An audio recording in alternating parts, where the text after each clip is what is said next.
Hey, wow, here we are. What's up? Stuff here. Um, I'm going to start off the stream thanking my channel members. I just realized that I haven't updated my member graphic that I post in my videos lately, and I'm missing Echo Rhino 79. I believe he actually might have joined at the last live stream, if I'm not mistaken. Wait, that's okay. Wait, I didn't want to share that. Hold on, I want to share something else. I want to share, present, share screen, window. There we go. Okay. Yeah, it's kind of hard for you to read, but I can read it, so that's all that matters. So anyways, my current members, Echo Rhino 79, Electric Unicycle, also known as Dale, EUC Chronicles, Flip, Gavin Cronin, On Air Promo, also known as Larry Zarkov, Medium Dog, who has changed his avatar, I see. Now he's Alfred E. Newman. E. Simon, EUC Vibes, A Viking, Brian Gonzalez, Splash 6, Michelle Barr Daly, me, UC on my EUC, M640X, Doug Yetman, Ratman Murray, Black Crow. This is in order of least amount of time as a member to most. Michael Lenardic has been a member for 2 years. Senator Perry, 2 years and 5 months. Marty, 2 years and 5 months. And Stuart Ross, 2 years and 5 months. Thank you, all members. I appreciate your support. So, yeah, hey, what's up? Here I am. I'm here. All right, so I saw Spartacus was in here. Simon, me, see my EUC. Hey, Duff. So, what are your thoughts on the new Inmotion Adventure? It looks pretty impressive. That's one of the things we'll be talking about. I watched the launch video that they did. Was it Friday? It was like an 8-minute video or something like that, and I might show that again here on the stream actually. So, yeah, it looks good to me. Leo's here, keeping his streak alive of stream appearances. Leo from Brazil, what's up, buddy? Murray is here. Murray's been asking me, "Hey, Duff, when are you going to live stream again?" Well, today's the day. Drinking my Cayman Jack. Thank God. Jason, the video I posted this morning. Yeah. Jason brought another case of Cayman Jack because I was getting a little bit low. I only had like 2 or 3 in the fridge. So thank you, Jason, if you happen to see this. Medium Dog, another channel member, is here. Alfred E. Newman. Karim Kodor. Hey, man, love the videos. Thanks, buddy. I appreciate it. I literally posted one within the last half hour. And members, I apologize. I did make it public almost right away because that was the first video that I had Christine in, and I wanted Christine to be able to see it. And Christine's not a member, so I made it public so she could see it. So yeah, there is a video that I posted today on my Sherman S where I just had time to kill, and I just kind of went by the seat of my pants and rode all over the place. The video is very random. There's all kinds of things, but there's really no overarching theme, no goal, just kind of riding and taking things as they come. Kareem, when do you expect to test the Extreme? I don't know. I'm not on the test circuit for the Extreme. I don't know. I don't know that I'd want to right now, right? Although I'm not going to be doing the kind of things that some of these testers have been doing, riding the Extreme at very high speeds. And we will be talking about the Extreme. We will be talking about Chooch's cutout. We'll be talking about the exhaustive analysis of Chooch's cutout, which I don't know if I've ever seen anything to the degree of analysis and over-analysis of Chooch's cutout. But we definitely will talk about that. Brian Shuring, I just watched your latest upload. I say you started GoFundMe for a new GoPro camera. Every GoPro I've had a 7, an 8, and a 9. Every single one of them do the same thing. It's when you use the quick shot feature. Basically, you just hit the shoot button instead of hitting the power button on the side and leaving the camera on. You hit the red button on the top, and what it's supposed to do is turn the camera on and then after a few moments, it starts shooting. That's a good way for me to conserve battery on longer rides. I don't like to leave the camera on all the time, so I like using that mode. Unfortunately, every GoPro I've ever had has this issue where it just will, it'll come on and it'll start recording, and then it'll say, "Oh, sorry, have to repair your file," and then it'll reboot the camera, and then you have to just cycle the camera again. It's annoying as hell, and the GoPro 9 does it as well. So I don't know. Do I get a 10? Do I go for someone recommended the last stream that the new DJI action camera? Was it I think it was the DJI camera they recommended. I mean, I like the GoPro. The stabilization is great. The image quality I like. But man, the lockups drive me crazy because there was a lot of swearing in that video. I bleeped it out. And actually, I swore at the GoPro more than you even saw. But yeah, GoPros do frustrate me sometimes. Leo says, just riding is the goal. Right. That's right. Let's see. Those of you that saw the video from Saturday, I mentioned how I'm off today, obviously, because of Labor Day, but I'm also off tomorrow. I have to decide how I want to fill my day tomorrow.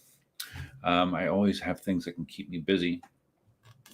I believe I have all of my chores, work-related tasks done at this point. So we'll see what tomorrow brings. Justin says hello. Hi, Justin. How are you? Leo says, Wrong Way posted a good video on the Extreme today, also talking about Chooch's cutout. Oh, yeah? I didn't see it. I've been on the go. Again, probably most of you have not seen the video I just posted, but basically I had to leave the house early this morning because I had a cleaning crew coming in to clean the house. So they're usually here 2 to 3 hours, so I didn't want to be in their way. So I just hopped on my Sherman S, which I have not ridden for a long ride in a long time. Got on my Sherman S, which was freshly charged, and just rode the local Naples area. Went down to the beach. I was at the airport. I was at the Greenway. I was at the Naples Pier. I was all over the place. And then at one point, I rode back to Christine's place.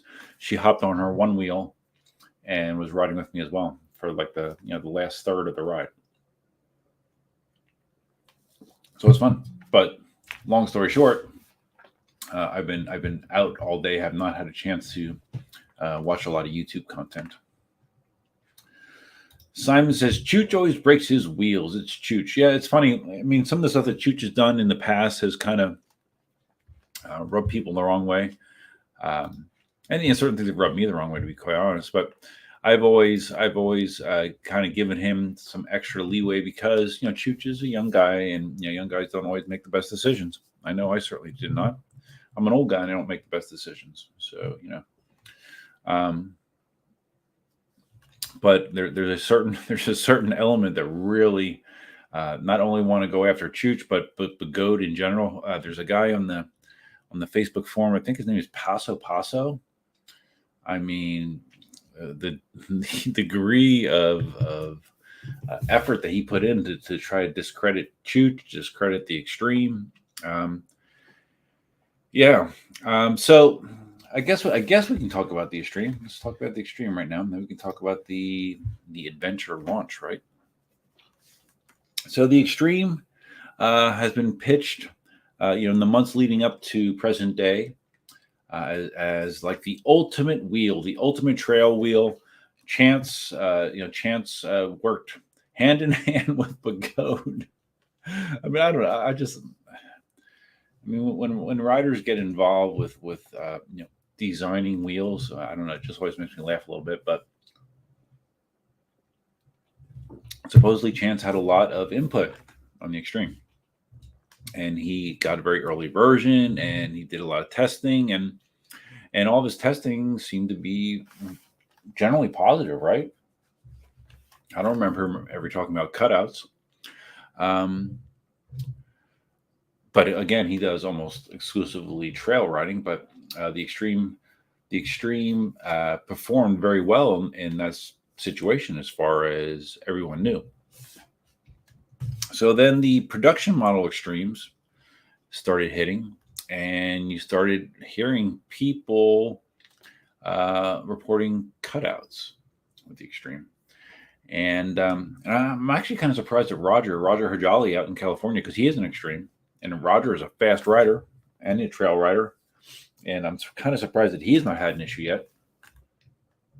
Because, 50 miles an hour is not abnormal for him at all. But anyways, people started reporting cutouts on the Extreme. Cutouts at a relatively high battery level, but cutouts going higher speeds on hard surfaces. That's basically what I have heard of. But then the most noteworthy cutout, of course, was Chooch's. So I should probably just show that video, right?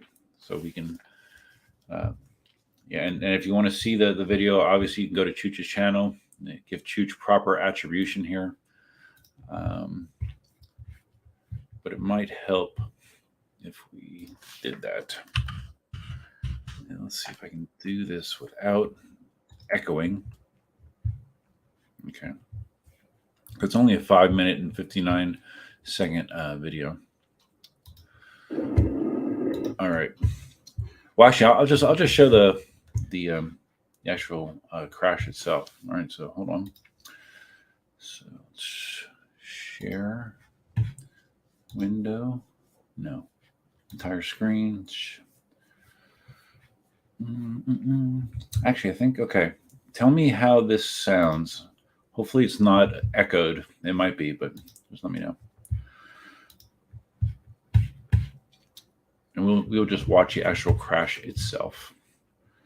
And let's make it bigger. There we go. Now, as you see, Chooch is down, seated.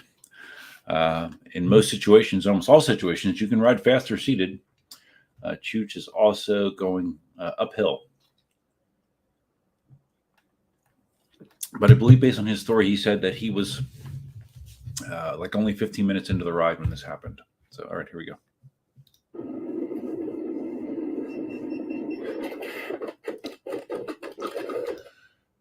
Okay, so first thing that I noticed, and Chooch said this as well, as the beeps just started and the wheel went out, and that does seem to be accurate.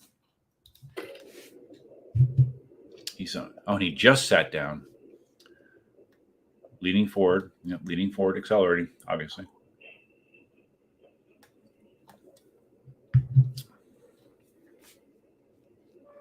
So there's the beeps, and here it goes. Oh boy!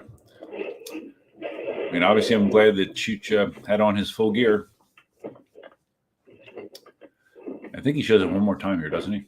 Just to emphasize it. Oh, this is lots of. Okay, here we go. One more time. Okay, so some context for this crash right here. See the Ninebot Extreme. All right. There's the crash if you have not seen it. Murray, are you thinking of getting Marty on the stream? On this stream? No, I didn't. I did not reach out to Marty. I didn't reach out to anybody. Simon says, Chance isn't an engineer. He's just a writer giving input. Can't be held responsible for any bad QC or manufacturing. Yeah, I'm not saying this is Chance's fault. Although some people did. They took it as an opportunity to make fun of Chance, which I don't think you need to make fun of Chance about this.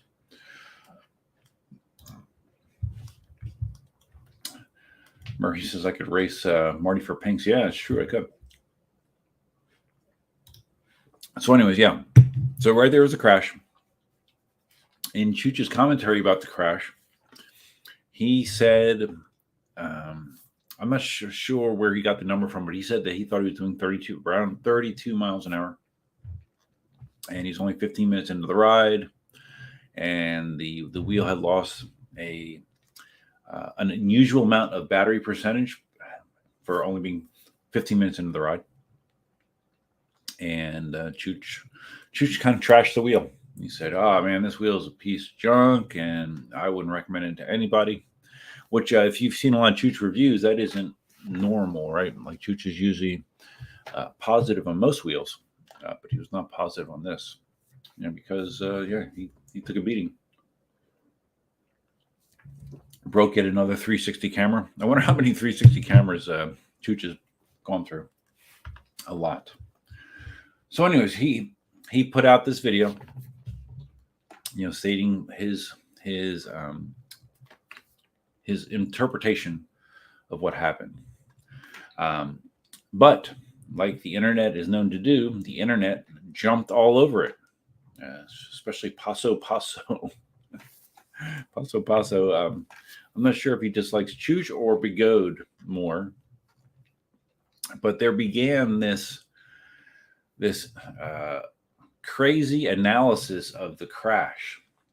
People going frame by frame, people going frame by frame and timing it with the markings on the road, knowing that the markings on the road are supposed to be at a certain spacing, and calculating that during this many frames, this much distance transpired on the video, which would equate to Chooch going significantly faster than what he claimed. So I've heard some people say anywhere from low 40s up to around 50. So I don't know. So, I mean, who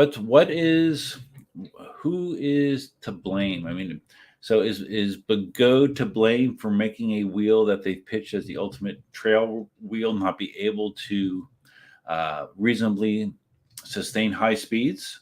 Is it their fault?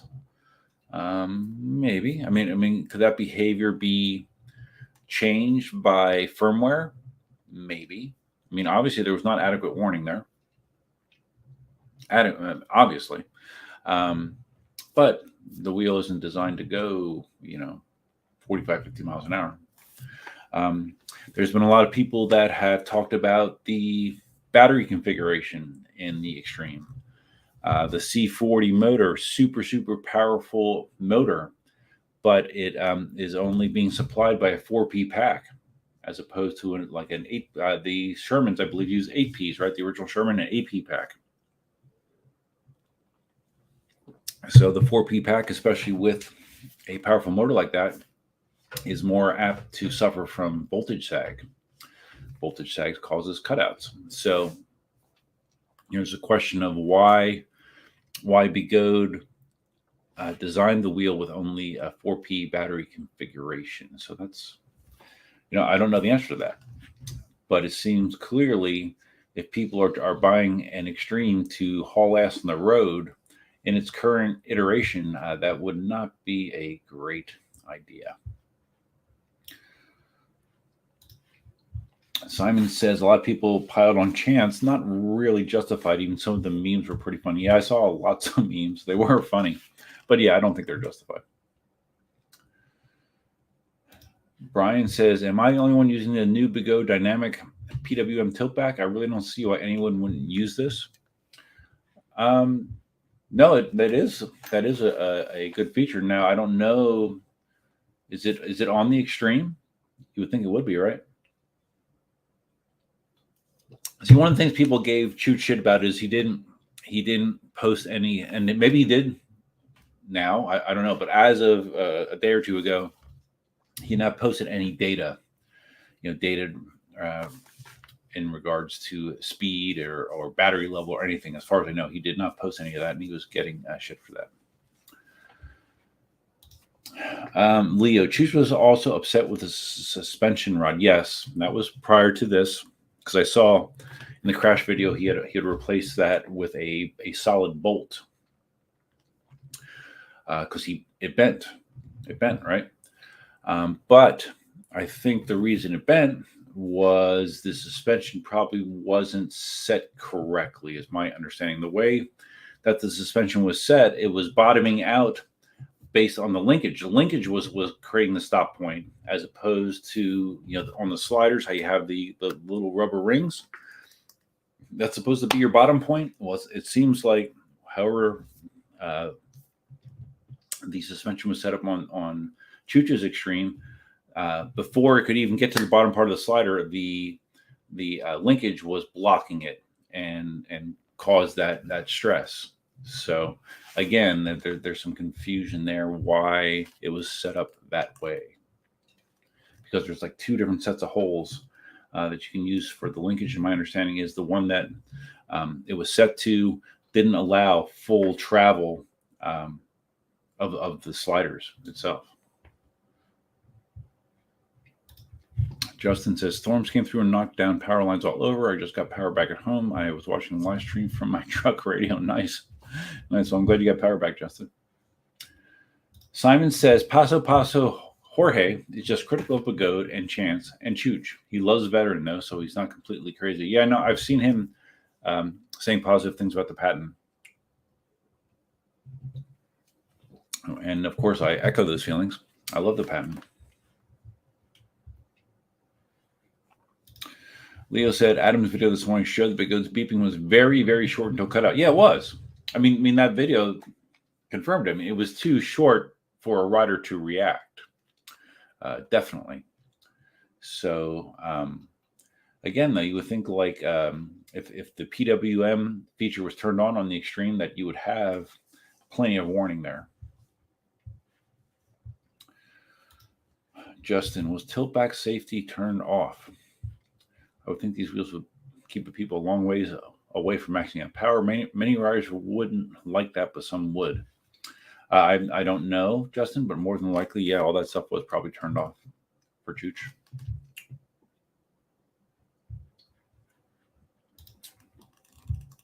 Leo also compared to the OG Sherman. Wrong I did. Yeah, like the OG Sherman is an 8P battery configuration, if I'm not mistaken. Just see if I can verify that. I'm looking up. See what kind of specs I can find here. This is technically the Sherman Max,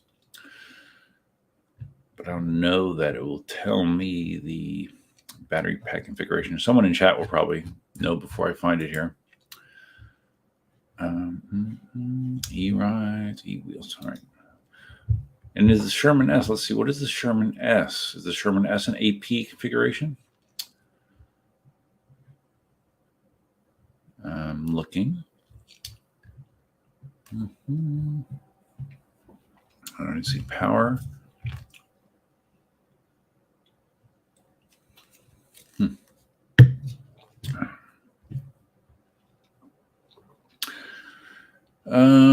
Okay, I'm not finding it quickly here.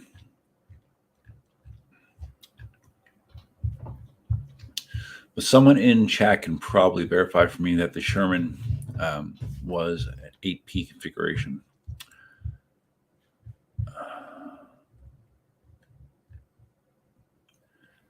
Okay, well, I can't see it.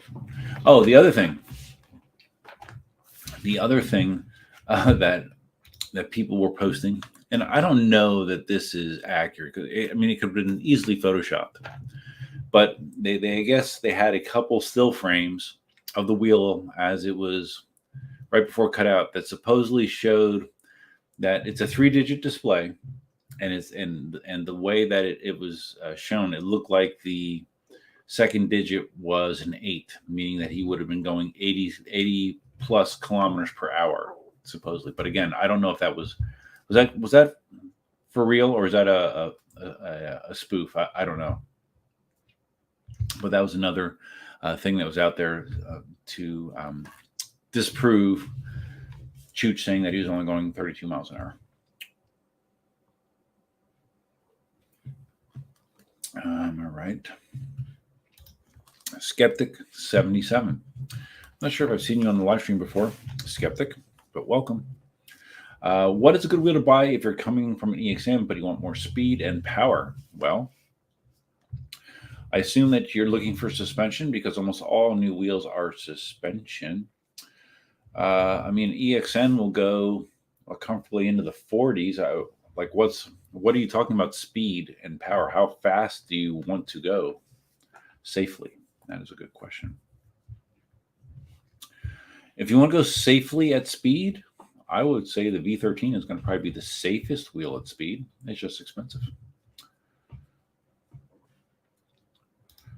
Master Blaster. Okay. Oh, so the OG Sherman was 10P. Was it really? Okay. The max is 8P. Okay. I did not realize it's 10P. But those of you that don't know, the more parallel packs you have, the more resistance that battery has to sag. And with the Extreme being a 4P configuration, 134 volt wheel, 4P. Remember, the OG Sherman was only 100 volt. So, wow, I did not know the OG Sherman was 10P. Leo asking, did you set the PWM? I don't know. If he did, I did not see it mentioned in his crash video.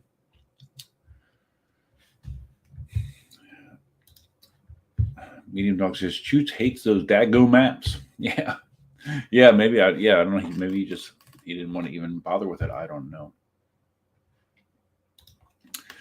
Justin says, it's hard to blame Bigoda if the user turns off the safety features. Well, no, that's true. And again, I mean, the Extreme was not marketed as a racing wheel, was it? If it was, I certainly never heard that. It always seemed to be, it's a high torque trail wheel, lots of power, really robust suspension, large range of large suspension travel, 130 millimeters, right? Like the same as the S22. I don't remember it ever being pitched as a racing wheel. That being said, it should not be that easy to cut it out. I mean, maybe it can't go that fast, but the beeps should start early enough that someone cannot blow past them in less than a second, because that's basically, it seems like what happened with Chooch. Justin, you have an EX30 arriving tomorrow. Cool. Where'd you get it from? I demoed the EX30 from eWheels. Ironically, that was the same EX30 that you stride bet for pinks. Master Blaster. OG Sherman with 24 serial, 10P. Okay. And the OG Sherman was also 18650 batteries, right? The Foss. Hey, Duff, hope you're well. Did you sell your T4 because of the new patent? I'm on the same boat. You go through eBay to sell. I did sell my T4. I did sell it because I wanted to help offset the expense of the patent. I bought the patent before I sold the T4. I sold it via the, I posted it on the Electric Forum message board, the for sale group there, and also on the Electric Unicycle Marketplace on Facebook. And the inquiry that I got that it led to the sale was through Facebook. So yeah, I sold it. The buyer paid with PayPal, and that was it. Took a while.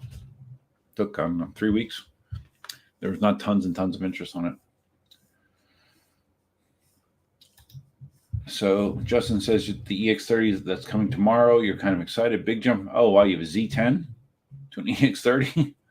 Oh wow. Okay. Yeah, that's gonna be really, really different. I had a Z10 for a little while. Take it slow. That's all I can say. It's going to feel a lot different than a Z10. Karim says the EX30 is very capable. It is. It definitely is.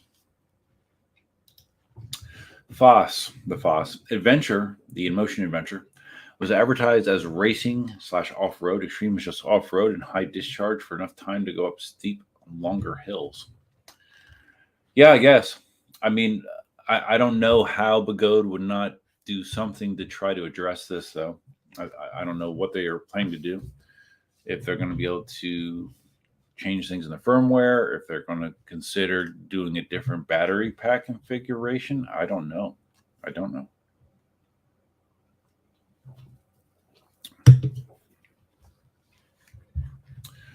Justin does most of your own work, so you went through EUC deals. I do not know what EUC deals is, unfortunately. Murray, why do you want everyone to race me for pinks, Murray? Did you see it, Murray? Did you see the video that I did today. I posted like a half hour ago. You probably didn't. But in there, I made a little comment about racing for pinks just because it was funny. The Foss says, it's like this generation, everyone thinks the wheels are flawless now and humans are invincible. Obviously, finding out that's not the case, but a wheel by the name of Extreme really makes one. Yeah, well, you know what I think about the name Extreme. Extreme. That wasn't very loud, though. Wait, hold on. It has to be louder for you to hear it. Wait a second. I know Chance was, heavily involved in the development of the wheel, but I still think that I really invented it. Extreme. I came up with the name Extreme related to electric unicycles. God, 4 years ago. No, Begode has not paid me any royalties. It's okay. But yeah, no, Foss, I get your point. Wheels are not flawless.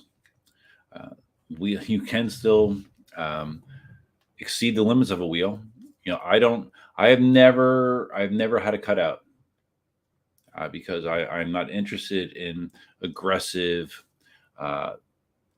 riding the edge, speed or acceleration. Some people are very interested in that.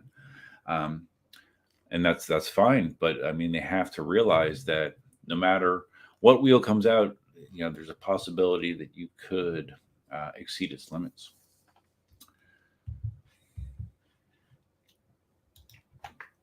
Justin says EUC deals as alien rides without the service fees and extra warranty.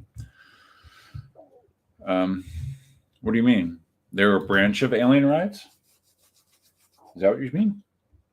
I don't know. Never heard of them. Oh, Murray saw. Oh, wow, Murray, you saw that video already? Okay. Yeah, it seems like a lot of people. I was just checking the stats of that video. It's actually, there's a lot of people that are watching it. It's the number 1 of 10 based on the first hour and 12 minutes. I'm sure people are interested in seeing Christine, and it's funny that she was a little camera shy, which is funny because like Christine is like very extremely outgoing, extremely loud and funny and stuff. But and this isn't unusual. Like people that are not used to being in front of a camera, it's awkward, right? It's awkward. For me, after 1,918 videos, it's not so awkward. But for those that are not used to it, it's awkward. But no, it was good to get her on there. Do you know that my channel has recently passed 7 million total views? Yes, that's true. I have a real-time counter right here. Over 7 million views. Wow. Of course, there's YouTubers that get that on one video in the first 15 minutes, but got to take your wins where you can get them. Babbit the Wabbit. Chooch showed people what not to do. Well, unfortunately, the reality is going to be that's going to scare a lot of people off. Regardless if Chooch was over the limits and was riding in a way that he shouldn't have been, that is going to scare people away from the extreme. Guaranteed. That was going to that just canceled a lot of extreme orders. I guarantee it. Regardless of why. Not Alex. This live stream interesting. Thank you. Not Alex. Alex. Yeah, I haven't seen you in live stream before. I'm new here. What do you talk about here on a regular basis? Well, I only live stream, once or twice a month. And the stream is primarily about electric unicycles, personal electric vehicles. But it is not unusual for the stream to go down other topics as well. Because I kind of talk about whatever I want to talk about. But it's primarily based on PEVs. The Foss says, kind of like next-gen mobility, less warranty service. You can get an Extreme for $2,400 right now. So the deals are convincing, and both are American companies. Check it sometime. Okay. It's good to know. Keep it in mind. I mean, if I was going to buy a Pagode wheel, I'd probably buy them from Lem. Lem out in California. Lem, who is good friends with Marty and the gang out there, because he does give good deals, better than a typical dealer. But the caveat is you do not get dealer level service. Like for example, Jason, the guy I rode with on Saturday, it sounds like his V10F might have a bearing problem. He bought it from eWheels. He contacted eWheels. eWheels said, "Okay, send it to us." eWheels will pay the shipping both ways. eWheels will fix the problem. If it needs a new bearing, they'll replace it and send it back to him. So, for people that are not comfortable digging into their own wheels, and there's a lot of people that are not, a dealer is a better option probably for those kind of people. But if you're comfortable working on your own stuff, which I generally am, I've done almost everything. Except the only thing I haven't done to a wheel is a bearing replacement. I don't really want to do that. But I've done almost everything else. So, yeah. Thank you, Simon. Congrats on 7 million. The Foss. I've been wondering how many EUCs are sold every year. Is this sport getting bigger, and by how fast? Are there numbers anywhere? I don't know. It would be interesting, right? I mean, dealers obviously have numbers. Alien Rods has numbers. eWheels has numbers, but I don't know. I mean, my general feeling is, it is growing. I don't know how fast.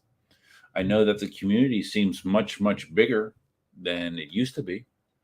I know the YouTube space is exponentially more crowded with electric unicycle content creators than it used to be. I mean, it's like night and day. So I assume that it's growing. I don't know how fast.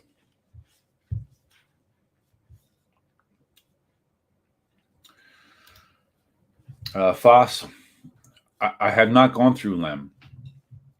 I said I would go through Lem if I was going to get a Pagode wheel, which I don't have any immediate plans to do so. The patent in the United States is only sold by eWheels. So if you want a patent, you have to go to Jason at eWheels. If you want to buy it from Canada, you can get one from EVs. I mean, now, especially with the latest developments, to me, like if I was given here's an extreme, here's a patent, which one for free? Which one do you want? Patent all day. I'll take the patent all day. But yeah, I mean, some people want the latest and greatest. But like I said, I think this cutout flurry on social media is going to negatively impact extreme sales. I don't know how it could not.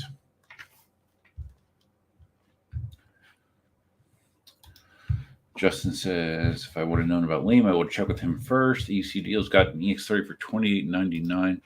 So I'm curious, like what list price on a EX30 is at like a place like eWheels, because I don't know. Let me look. Let's see what an EX30 is running for.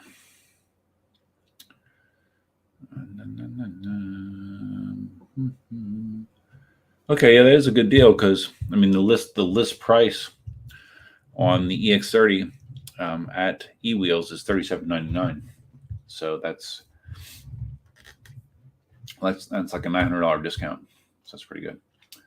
But I would imagine Liam probably would have been somewhere in the ballpark, Justin. I mean, I don't know, but I'm guessing. George says the numbers will be in the quarterly report that all public companies need to translate. Huh. Well, you would think, George, that if that's true, that stuff would have been published. I mean, maybe it is, or like someone would have translated it and put it out there, because I've never heard anyone post concrete numbers for EUC sales ever. Leo says the first EUC video you ever watched was from U-Stride. Really? I mean, I have not seen much of U-Stride stuff at all. Okay. One Cayman Jack gone. Gonna go grab another one. Ouch. That's just my knees.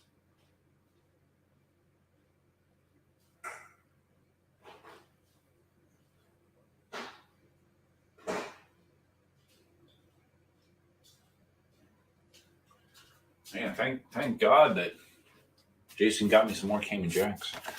And I drink. It's funny, like when I lived out at the old house, pretty much the only time I would drink was during live streams, really. But now, I drink Cayman Jack all the time. I don't know. What does that say about me? I don't think I'm an alcoholic, but I drink a lot of Cayman Jack. The Foss, just curious, besides cutouts, what made you pick the patent over the Extreme? I'd love to hear your thoughts. Number of things. I've always been a big fan of Veteran. I had the original Sherman. Love that wheel. Great wheel. The Sherman S, I got rid of my EX20 S in order to get the Sherman S. And I was very, very happy with the Sherman S. Build quality was great. The suspension, suspension has become a very, very important thing to me. And the suspension on the Sherman S felt the best of any suspension wheel that I've tried. And I tried a number of them. I had a V11, I had an S18, I had the EX30, I had the S22. So I've tried a lot of suspension wheels, and the Sherman S was the best out of all of them. That being said, the Sherman S was heavy. It was a heavy wheel. Still was my favorite wheel that I had. But when I heard about the patent, and I had a T4, T4 was fine, but T4 is kind of, it's fine, but the build quality was not good on the T4. It was a little, clunky, but it was fine. But when the patent was announced, I'm like, oh wow, a 16-inch wheel with suspension from Veteran. I was just very, very into that, and I trusted that I would like it based on my feelings about the Sherman S. And the truth is, now the patent has surpassed the Sherman S as far as my favorite wheel goes. Again, just because it's lighter, just because the 16-inch form factor is more enjoyable for me to ride. There's two negatives with the patent. That damn charge port location is terrible. It's terrible.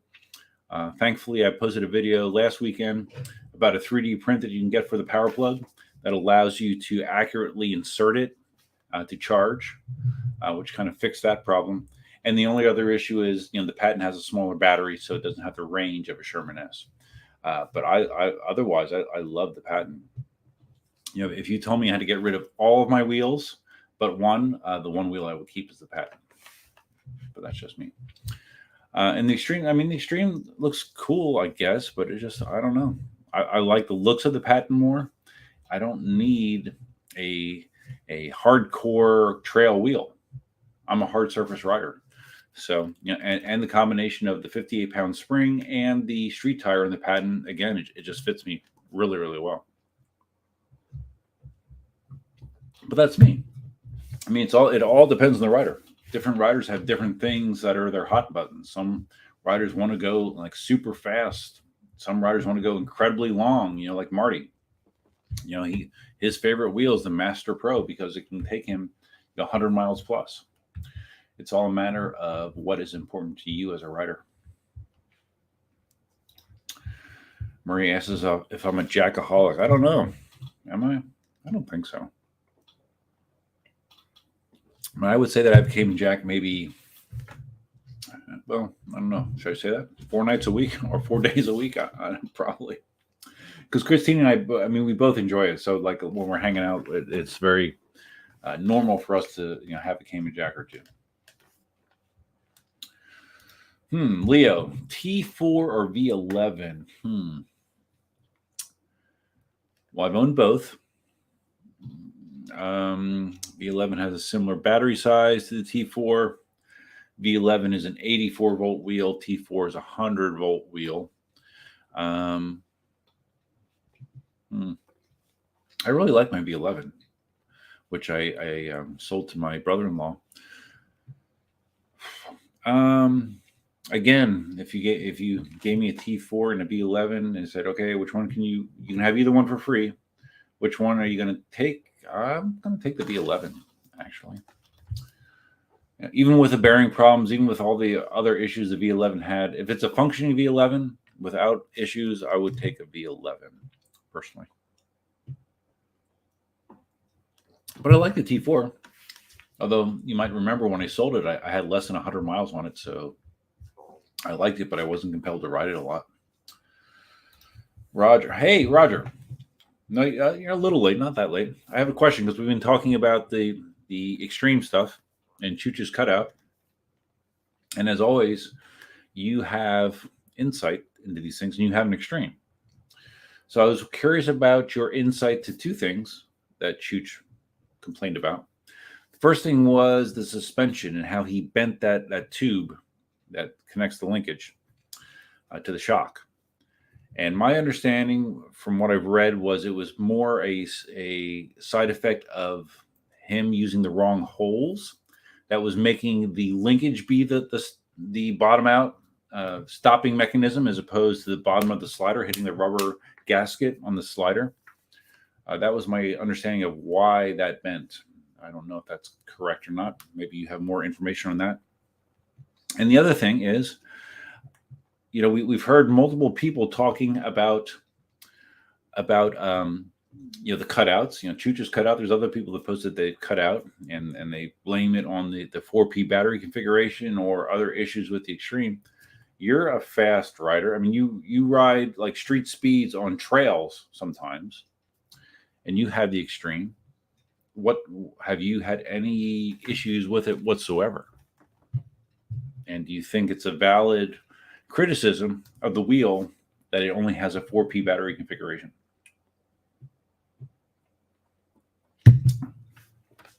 Roger's reply, nope. I'm not sure if he's referring to the suspension question or if it's cut out on him. I mean, if it's cut out on him, I think I would have known about it because I subscribe to Roger's channel.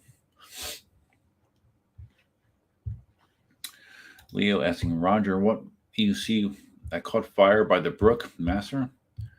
When was that? Did I miss that? Roger post something about UZ catching fire. Oh, I have another question for Roger too about that crash. Okay, yeah, I don't see anything about a fire on Roger's channel. I know he put the coilover shock on his extreme, and I saw that crash where I don't know who it was like doing aggressive carving and just carved right into you. Were you upset by that, Roger? Not really the issue. So Roger is probably referring to the 4P is not the issue. Okay, well, what's the issue?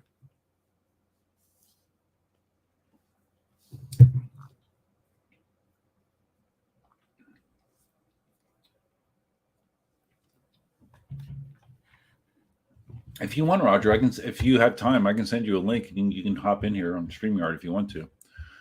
Instead of typing, it's up to you. I don't know what you're doing right now. Justin says, Roger, I got a good laugh out of you talking about bulls getting smacked in the you-know-what to make them buck. Yeah, I did hear that. Roger says the suspension is fully compressing 3-coil. So why is that, Roger? Roger's wheel might have burned a little. So Ryan is the one that ran into you. Ryan is good. Okay.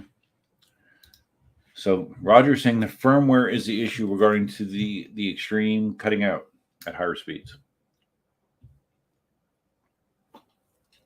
Okay. All right, Roger. I'll send you a link. I'll send you a link in Facebook. Is that all right?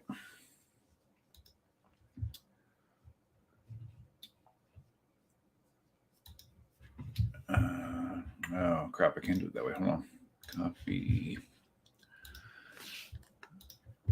Go to Facebook. All right, we're gonna have Roger has never been on my stream before, but Roger is a great source of knowledge, and there's not many opinions that I would take higher than his, even over Marty's, believe it or not.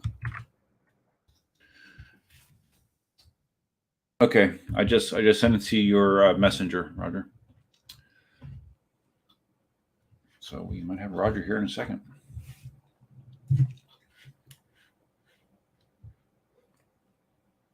Let's stop that screen.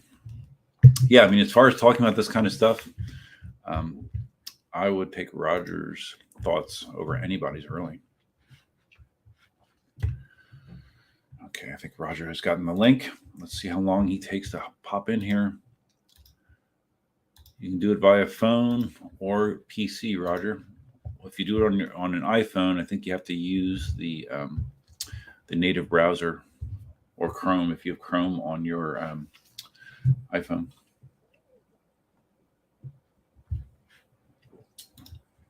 Justin says Roger's vids are going to be your go-to for the X30. Yeah. Yep, that is not a bad choice for sure. I have no idea how many wheels Roger has at this point. A lot, I'm sure. He has a lot of wheels. He has a lot of parts. He has a lot of everything. No, I understood what you meant, Justin. I understand what you meant. It made sense to me. I don't know. What does that say about me? I'm not sure. Uh-oh. All right. Roger. Looks like Roger's in his vehicle. What's up? You driving? We are live. I was just spending a week in Arkansas coming back from Amped Electric Games, and I don't do that whole airplane thing because I've got like 8 wheels in my car. Oh, my God. And I'm not counting any of them connected to my car. I've got a Vesk M10-3, I've got an M10-4, the A2, the Extreme. I've got 2 Masters, one for off-road, one for the track, and I've got another unmodified M10-3. So I've got 7 wheels. 7 wheels in the car. You're driving by yourself? Yes, I am. Oh, my God. Wow. How long does it take you to get back to California from Arkansas? I'd say around 30 hours. I started driving yesterday at like 10 p.m. Okay. So after the stuff. So yeah, I don't know. I drive. Yeah. Wow. So that's cool. I drive, I sleep, I drive. Tell me your opinion about the extreme configuration, the cutouts, all that shit. Well, let's go back to the suspension first. Yeah, okay. So nobody's having problem with the lighter shock, and the reason is the diameter of the metal that makes up the coil is smaller. So you can fully compress the shock and nothing much happens. I don't know if you can see on my fingers, but if you compress the big fat shock, boom, the coil itself is what's causing the bottom out. Boom. Okay. So the big fat metal thing gets fully compressed, and then it pushes on the pin, and that's what happens. And it is more likely to happen in the harder hole, but I think you could make it happen if you adjust the preload far enough on either of the holes. So the fatter diameter spring cannot compress. It compresses before the slider will compress, basically. It compresses before you run out of stroke on the shock. Okay. Wow. Yeah.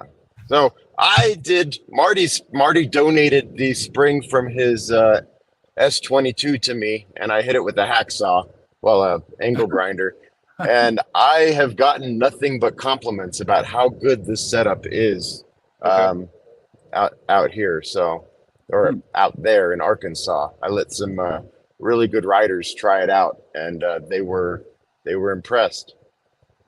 So the fat coilover is the stock extreme coilover. Correct. All right, so they just need to change that, obviously.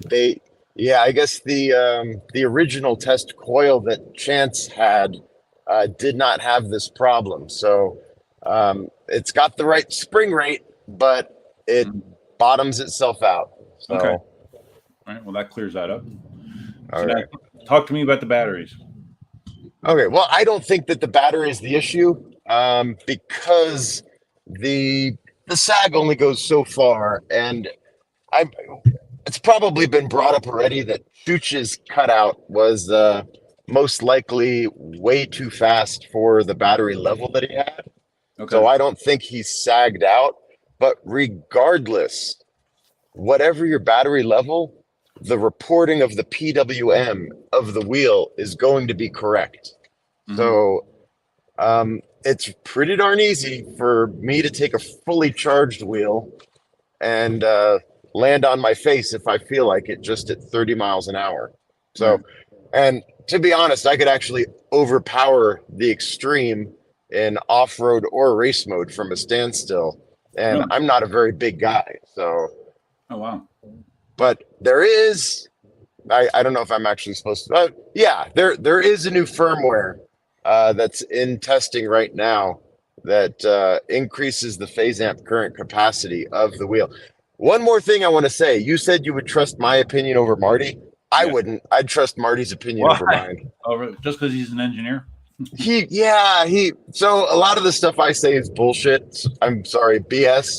It's like stuff that I think that I don't know from anywhere, but he can almost always back up the stuff that he says. So, but I'm pretty good at sounding convincing. You're very convincing, Roger. Okay, so you've never run your extreme to the point where it cut out doing your trail riding, or No. Yeah, I've taken it up to speed right below 50, and I stopped. But it felt like it had more to give, but I didn't want to find out.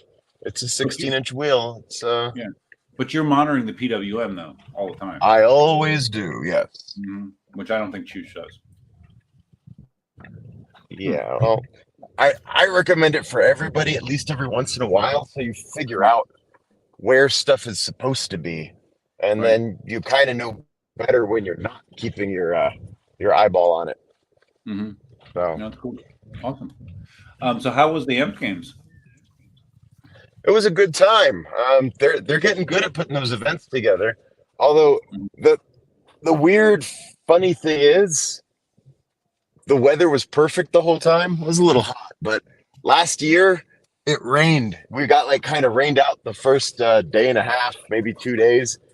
And that was some of the most fun time that I had over there, because we all got crammed like cattle into the expo pavilion, and we played these games inside, and everybody got to know everybody else. And it was just a lot of fun.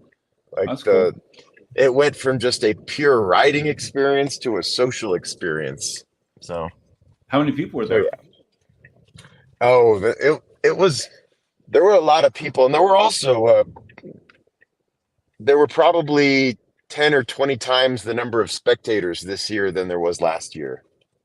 Oh, really? Oh, that's cool. Yeah. So it was a lot of fun, and it was a lot of fun.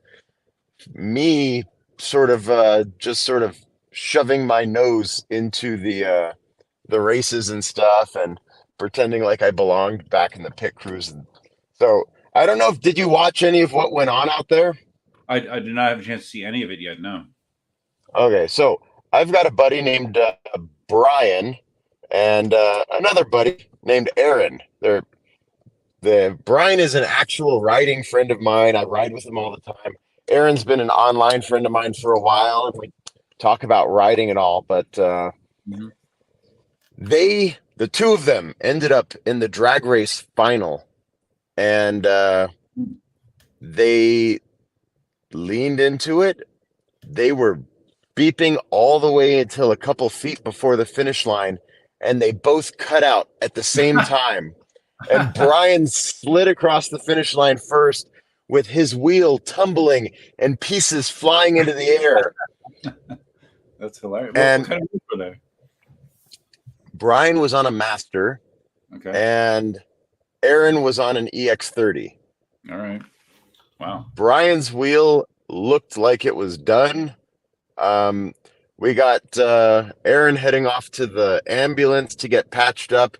His butt cheek was sticking out of the side of his pants, and you could see beyond the skin in a lot of spots. So he had a little things to get taken care of. Ouch. And Brian had a little bit of road rash also. But yeah, you could see right into his pants also. It'll all be in the video that I release in a couple days once I get home and start moving files around. But yeah, Brian's wheel seemed like it was done, and he was bummed because drag race is fun and all. I actually won it last year, but Brian really wanted to see what he could do in the circuit. And I think the person favored to win the circuit, according to all the people that were back there, was Aaron.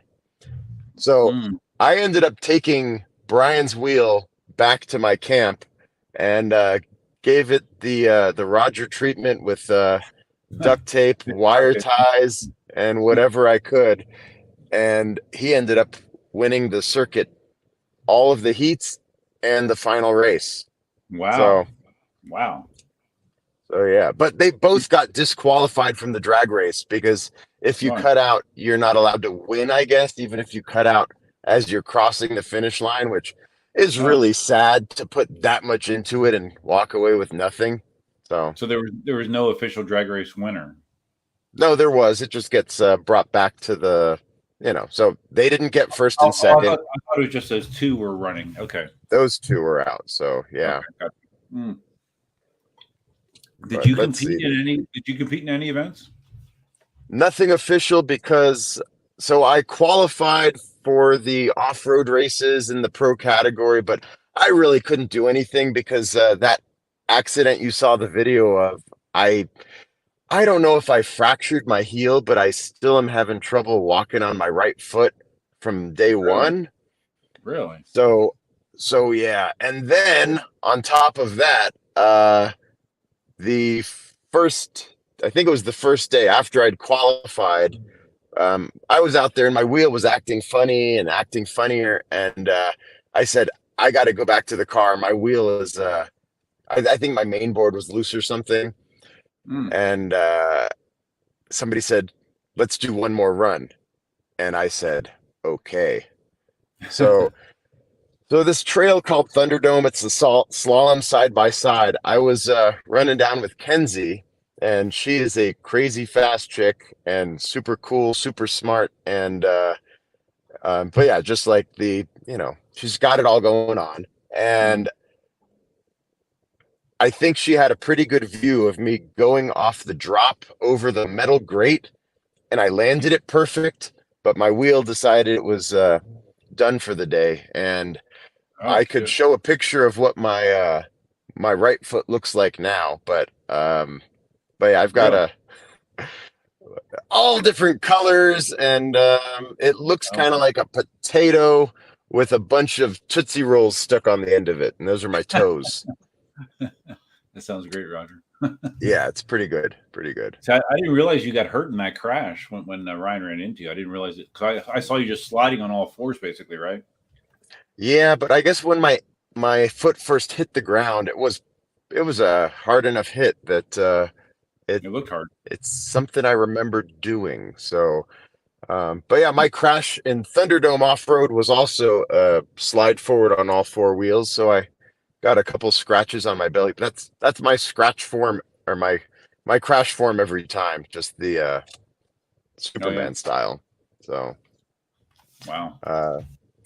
Yeah, but anyway, I was not able to walk for a couple days after my Thunderdome crash, and when I was finally able to walk, I decided I'd start running some laps with the racers on the track, and I monitor my PWMs like we just talked about. So I was keeping it at 50% PWM going around the track, and I was riding with Aaron, and holy cow, I couldn't come anywhere close to keeping up with them. So I went up to 60% PWM and couldn't. He went in. I started riding with Mario and Brian and Law. And I think I went up to 70% PWM. And then I decided I had to make sure I stayed on him. So 80% PWM, I was able to actually keep up with them. So I kept up with all of those guys without beeping. So, so that's pretty good because they were all beeping. Actually, no, really? I don't know. I don't know if Mario was beeping, but Brian was definitely beeping on the master, and I was on him. So, wow. What other like well-known people are out there? I know isn't Cobra's involved with this, right? Cobra was there. Black Cobra. Black Cobra is one of the announcers, and he's there. And wherever you go, you'll see him floating around on a wheel and having fun. And yeah, he's definitely a good guy to have around. And you said Law. You said Law was there. Law Lexina, yeah. U-Stride wasn't there, was he? No U-Stride, but we had Mike Leahy and Kelly Chameleon. Oh, really? Nadia was there. 'Cause it's mostly an off-road kind of thing. It seems almost like the racetrack is an afterthought, Oh, wow. the circuit race. But Mhm. when we could all be there and all watching it, it's fun. The off-road stuff, you get to watch them for like a tenth of a second as they fly past you going off a jump, and then you don't know what happened. And yeah, Right. let's see. So I can barely see these things. he asked, what do you like more, the EX30 or the Extreme? Um, they're very different. So the wheel that I was riding is a Master with an EX30 motor and mainboard in it. So I Oh, made a really? little Frankenstein rig for myself, which is how come I'm able to keep up with all the guys without all the beeping. So Ah, I always like to cheat just a little bit to make sure I have the advantage. It's not as it is what it is. But there's a guy named Mario. You probably don't know of Mario yet, but you no. will. He's on the Knight Rider race team, and that guy can take the full size EX30 and kick anybody's butt around the smallest, tightest track you can find, Really? which should not be able to happen. Hmm. So, Is he a but little yeah, guy? Or is he big? he's a little guy. Hmm. He's smaller than me, and I'm Hmm. a little guy too. Well, maybe we're about the same size, but yeah, it's just the way he knows how to move his body and the contact points of the wheel and it's just, and he hasn't been riding a hell of a long time. He hasn't been at least riding. So he rode an EXN for a long time, and it's almost like when I started taking my Master out to the track and he couldn't keep up on the EXN. Right. Um, he spent more time on his e-skate. He's one of the fastest e-skate guys in the Is that country also. who you were chasing around the parking garage? Yeah, I'm always chasing him and Redbeard and Ron Okay. and all the guys down there. But that's what I always say where my speed came from is chasing people that are faster than me, and those e-skates are definitely faster than me. And Hmm. now I say Mario on those little tracks is faster than me. So Wow. I still could have taken him on this track out here. Hmm. Don't tell Yeah, anyone. yeah, we won't tell anybody. So AK, I'm sorry, OKCRC says Chance was there at the AMP games. Oh yeah, Chance was there. EUC Zach, James Darnell, um, Hmm. Steven. I don't know what Steven's handle is, but those guys are all very fast on Team EVs. This is also my team. Yes, I So know. we were all hanging out together. Hmm. Um, but yeah, pretty much everybody tries to get out there, including my buddy who's kind of new to the scene, Matt Burt. We always ride around like Greer or Anaheim Hills or whatever. You'll see him in a lot of my off-road videos, and Okay. I can no longer keep up with him off-road, as is clear by his Really? recent podium finishes on everything. Oh my God. So, so yeah, I I usually play it pretty safe when I ride. So, Mhm. I mean, you'll see me at Apple Valley just beep on the long straight and the back straight, and I won't beep anywhere else on the trail. But other people will do their best to get a beep in. But I Hmm. just try to maintain my speed through everything. So Hmm. Well, you don't you still have the lap record at Apple Valley? I do, but I'm sure somebody's going to be breaking that, including me. I've already broken my lap record out there. A bunch of us went out there a few months ago, and I think I beat it by like a full second. Oh wow, So wow, yeah, cool. but I'll be inviting all of my EUC friends out there again, which Hmm. people think that I mean the people that are not competitive again. No, I invite the people that are most likely going to be the ones that can beat me. We all practice together.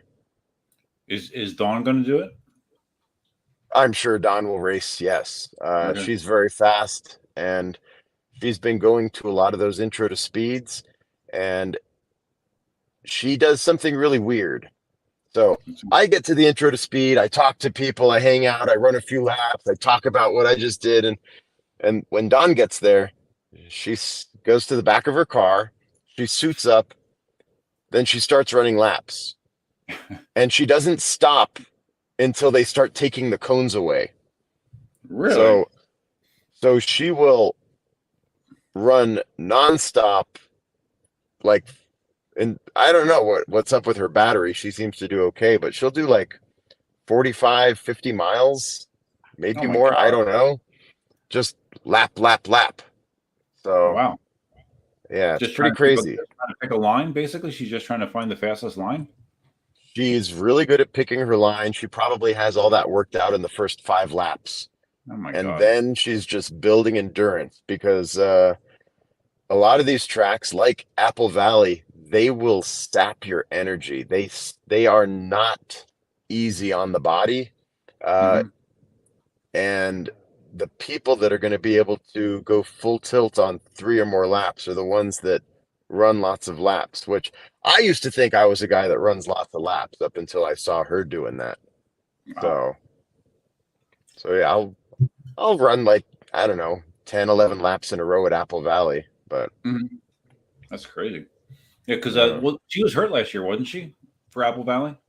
Yeah, That's, she showed yeah. up hurt.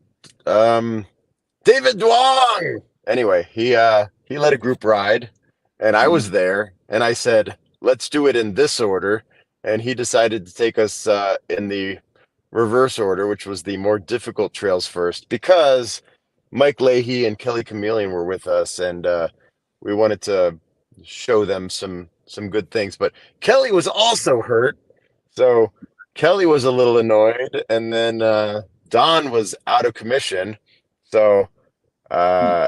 yeah, it was the dynamic of the ride changed after the first run was done because that was the first run that everybody decided this was a little crazy. Wow. So Murray asked about how is Kelly doing after her accident? Is she like back to 100%, or is she still affected? she seems like she's 100%, and the Thunderdome Trail is where she would be most shiny shine. She says that she needs to practice. She hasn't put enough time in, and I mean, Kenzie did edge her out in that particular race. So they actually race it twice, inside line, outside line.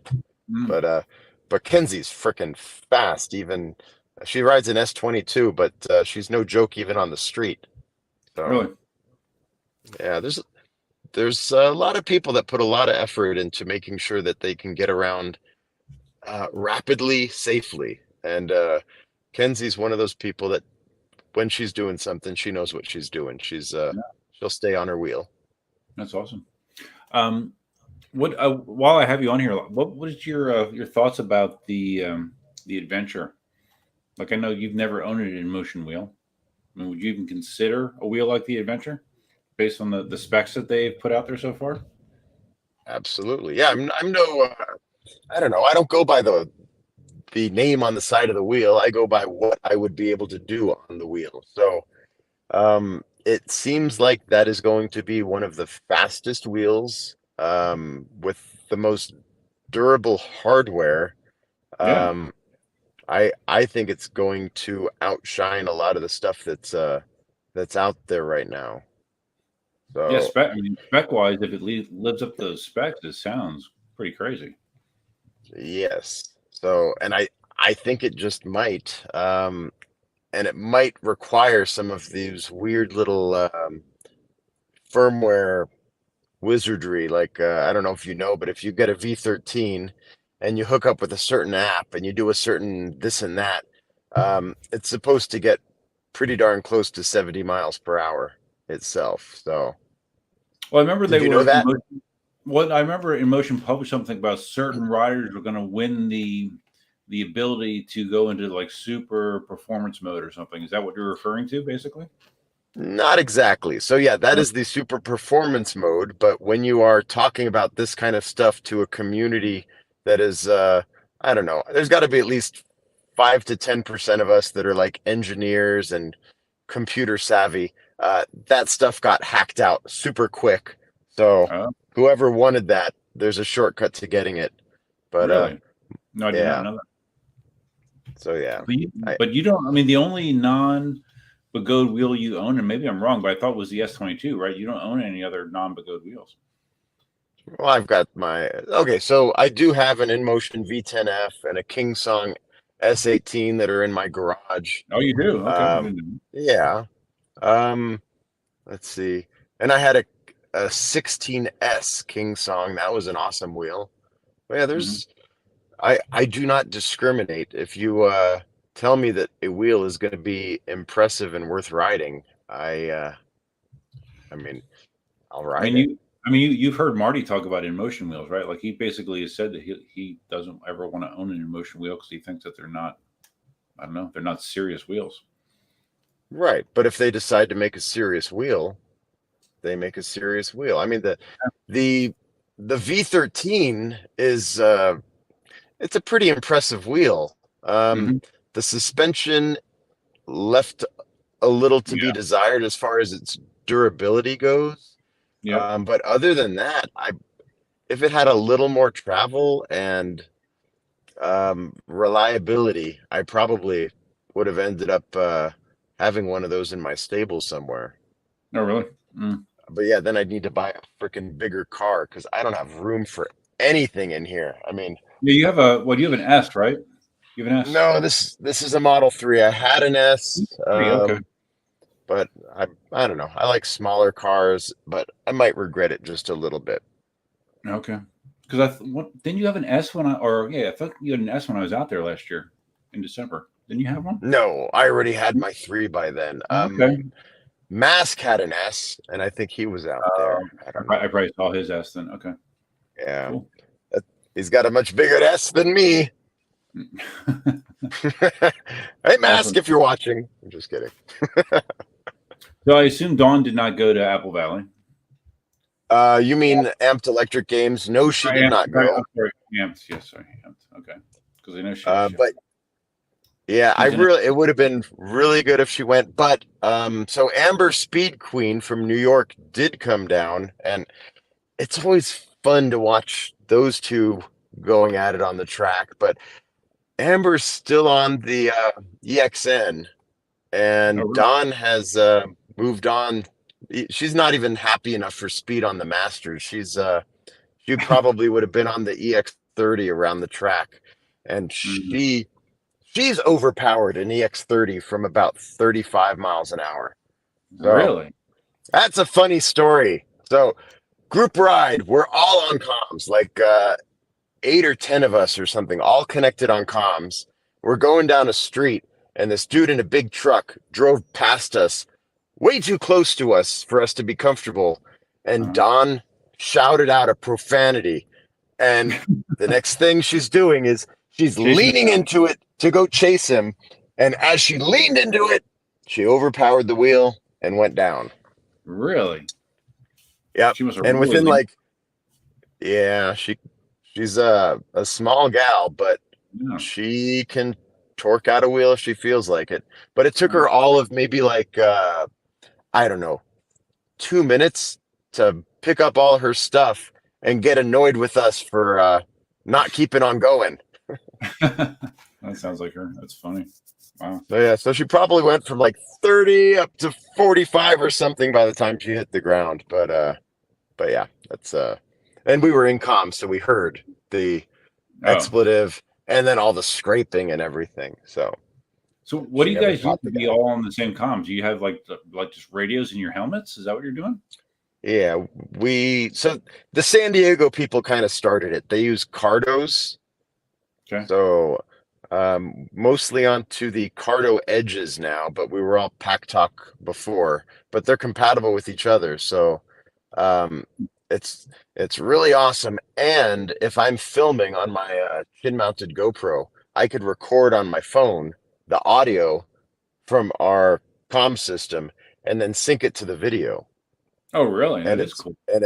that's a feature they just added. So I think I've only tried it on 2 different rides, but Mhm. it's impressive. It's so clear. Mhm. So That's awesome. Maybe someday. So Roger, I see you're at a supercharger. So are you done? Are you done for the day? Or are you going to charge and continue? oh, actually, I forgot to plug in. Yeah, you're Pardon not me plugged for a in. moment. I know what Well, that's like. it's a version 3. I'm good. Yeah. Do, do, do. Oh my God, this fat cable means it's actually a level 2. I only go thought to it- level 2s. I only use level 2s. Why don't you like level 3s? Wait. What do you mean level 2? Like what's the kilowatt rating of that supercharger? This would be a 150. Level 3 is Oh, 250. okay. Yeah, no. I meant level 3.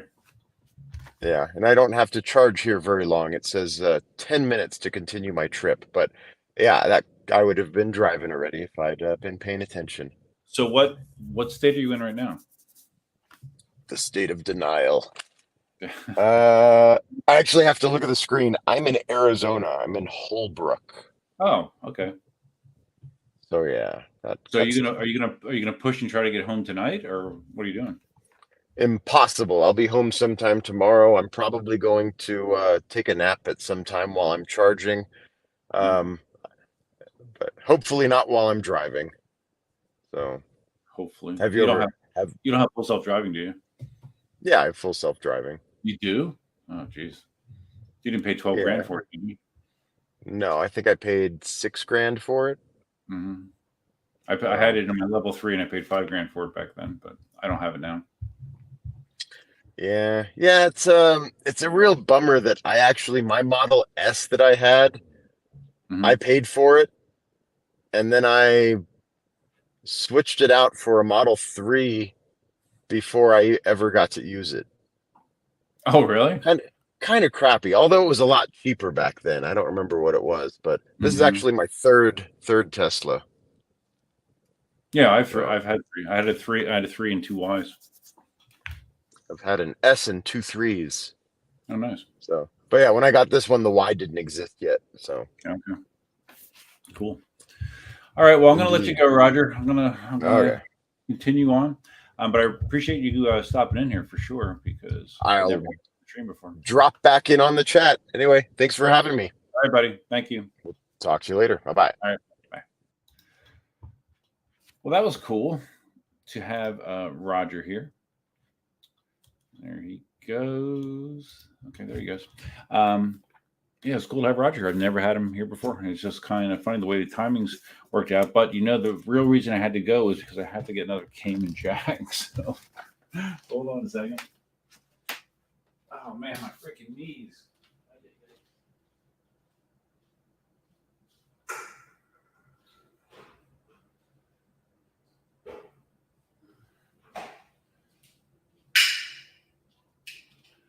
All right. So that was interesting, right? It was interesting getting Roger's feedback on both the suspension issues on the Extreme. That made it very clear that it has to do with the coilover spring that's being used on the coilover shock on the Extreme. And also his feedback about the battery configuration. He doesn't think the 4P is the issue as much as some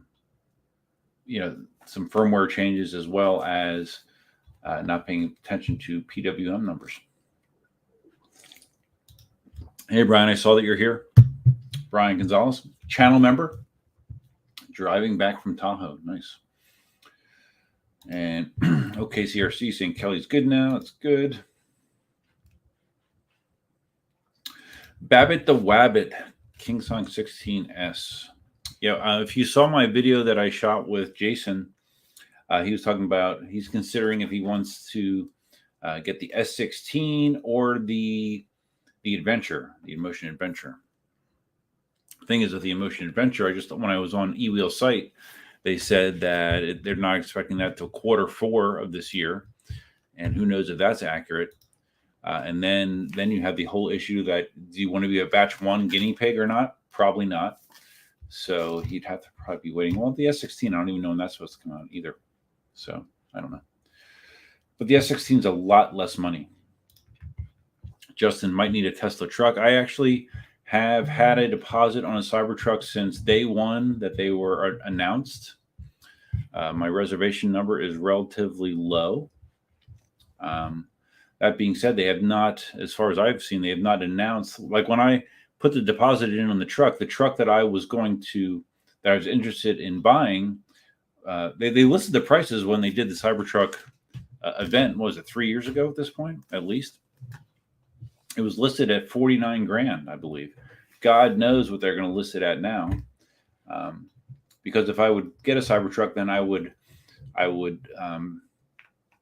get rid of my Y. It doesn't make any sense to have a Y in a Cybertruck. So, but it all depends on the numbers. Justin's saying how Roger and I both own Teslas. Did Tesla and Ford enter into some sort of deal? If they have, I don't know. That being said, Tesla has started to open up their superchargers to non-Tesla vehicles. Maybe that's what you're referring to. I think that applies to Ford and other vehicles. So yeah, which I'm not that happy about. But the good thing is I don't supercharge except when I'm going on a road trip. I have a level 2 charger in my garage, and that suits my needs 95% of the time.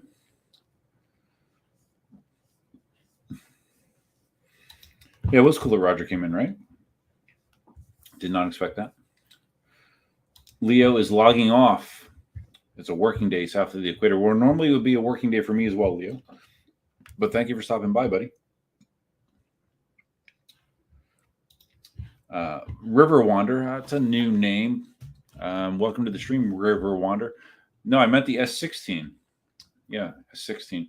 Because the S16 is going to be under $2,000.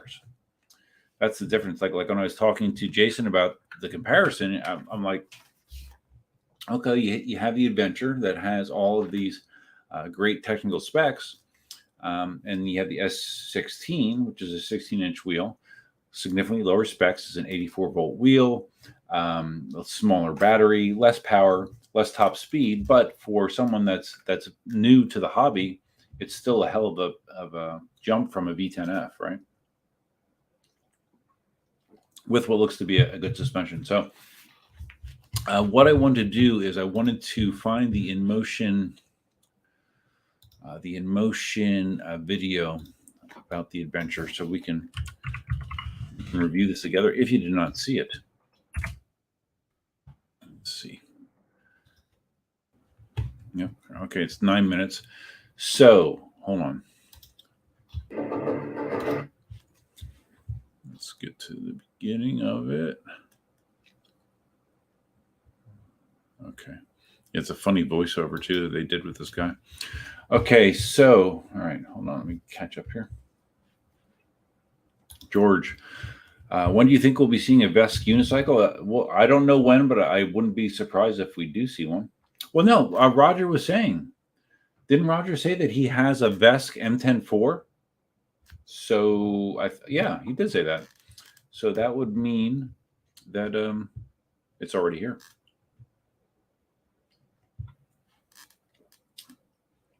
Oh, okay, Roger. Okay, Roger. Roger just confirmed what I talked about. Although, Roger, I had no idea that you did that. I did not know that was one of your Frankenstein creations. Donovan Wirt, hey all. My UC journey, the Master is $1,600 new. Oh yeah, who was doing that sale on the Masters? Was it Alien Rides or was it EVs? I don't know. Roger says he let tons of people try the Vesk and Amped. Okay, good. I'm caught up. So now I'm going to try to show the Adventure video. You need to tell me if you're getting echo. If you are, then I need to mute myself. But I think it'll work as is. But let me know. Okay, we're going to share the screen. Share the screen. Let's do the entire screen. Let's share the audio. Okay, I'm going to share that. I'm going to be down here. And let's see, should I full screen it? There we go. Okay, so Please let me know if you're hearing echo. If you are, I will adjust things accordingly. But we are going to watch the Adventure launch video right now. As one of the leading enterprises in the EUC industry, Inmotion has always upheld a spirit of outstanding innovation and comprehensive customer service, dedicated to providing products that better meets the user's needs. In order to meet the demands of navigating through complex terrains, we first introduced our suspension system in the Inmotion V11 electric unicycle. This brought many riders a more comfortable riding experience and set the trend for suspension technology in the EUC industry. In the Inmotion V13 model, we introduced the most powerful motor in the industry at the time, allowing the wheel to achieve an astonishing 140 kilometers an hour in free spin speed, providing robust support for high-speed cruising. However, we have also heard the voices of those off-road enthusiasts who are passionate about pushing their limits. Full of enthusiasm and eager to conquer rugged and uneven off-road trails, thrilling skills and daring leaps are their hallmark. After a year of research, testing, and iteration, we are proud to introduce Inmotion's latest off-road electric unicycle, the Adventure. It will bring users an unprecedented off-road riding experience. Adventure has the industry-leading power, effortlessly conquering a 50-degree slope. It is equipped with a 200 Nm motor with a wheel tractive force reaching up to 850 newtons. Paired with high-performance Raptor controller, its ability to continuously climb long slopes exceeds that of similar 16-inch electric unicycles by over 50%, making it well prepared for various uphill challenges. Adventure has a rated power of 4,000 watts with a peak power of up to 9,000 watts. Its motor's free spin speed can reach 110 kilometers an hour and accelerates from 0 to 50 kilometers an hour in just 2.5 seconds, providing the wheel with indisputably powerful propulsion. During off-roading and stunt riding, riders have a high demand for instantaneous power. The motor's extreme power can even reach 12 kilowatts. The motor's temperature has been reduced by 50%, maintaining high reliability. This ensures safety even in harsh riding conditions, preventing overheating-related safety hazards. Additionally, our motor is equipped with C40 magnets, which compared to other similar products on the market can provide greater torque and power. Coupled with 6mm phase wires, the motor's overcurrent capacity is stronger, easily supporting higher continuous current output. To ensure efficient power output, we have adopted the Inmotion independently developed Raptor controller, which features the off-road motorcycle-grade waterproof connectors and tidy wiring.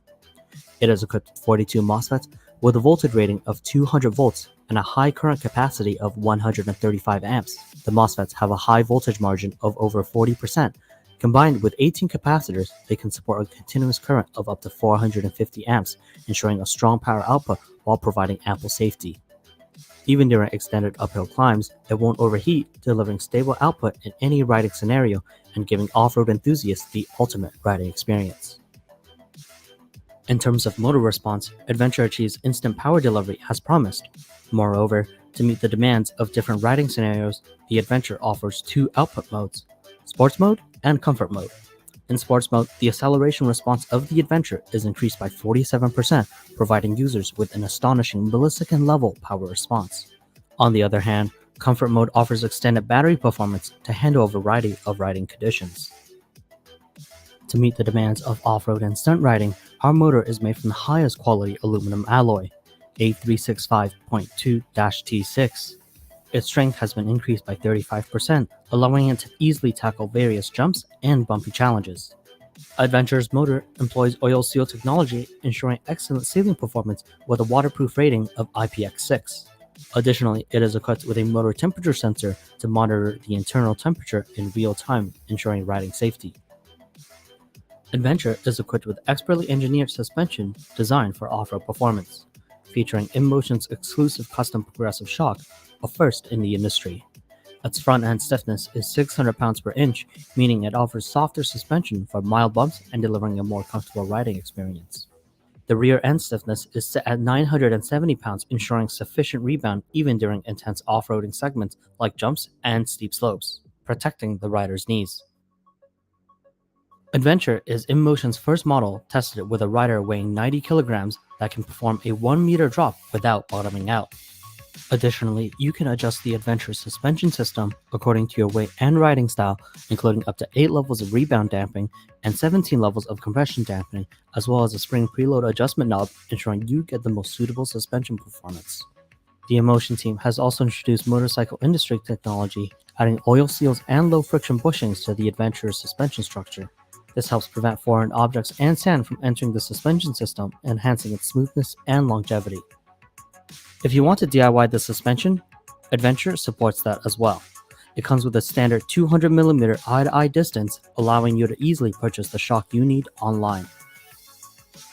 Adventure also features the industry's first quick-release battery, allowing for the replacement of all batteries in just a few minutes. This also addresses users' concerns about battery life and also enhances the wheel's long-term maintenance efficiency. We have redesigned the entire wheel structure, enabling users to easily remove all batteries without dismantling the controller. This is a unique design in the current EUC industry. The Adventure is equipped with 4 individual battery packs. The interfaces for all battery sets are equipped with waterproof quick-release plugs, and each battery set can be used independently to ensure the rider and the wheel's safety.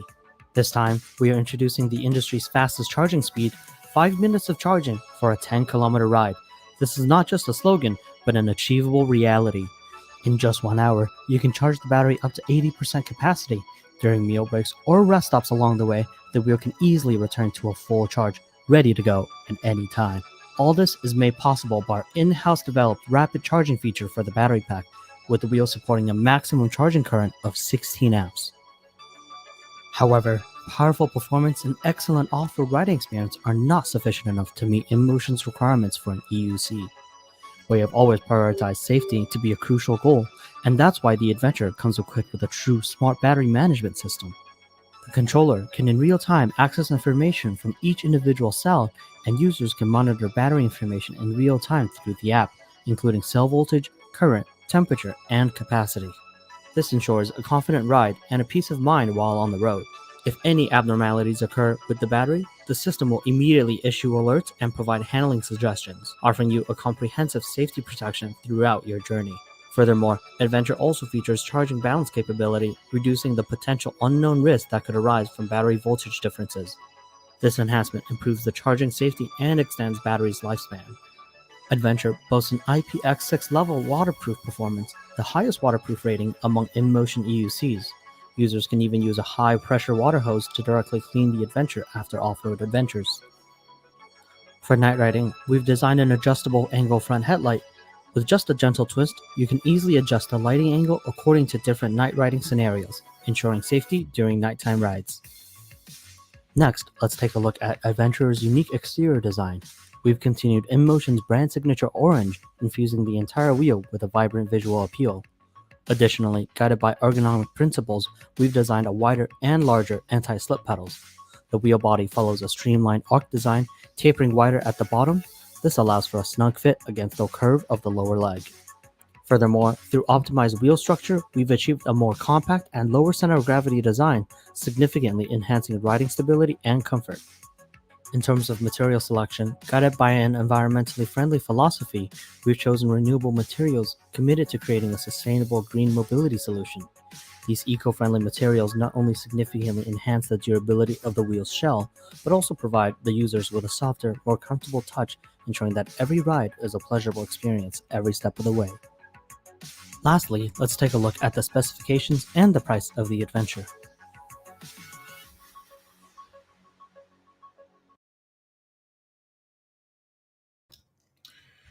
Okay, I think I can stop it right there. Now we have the specs of the wheel in front of us.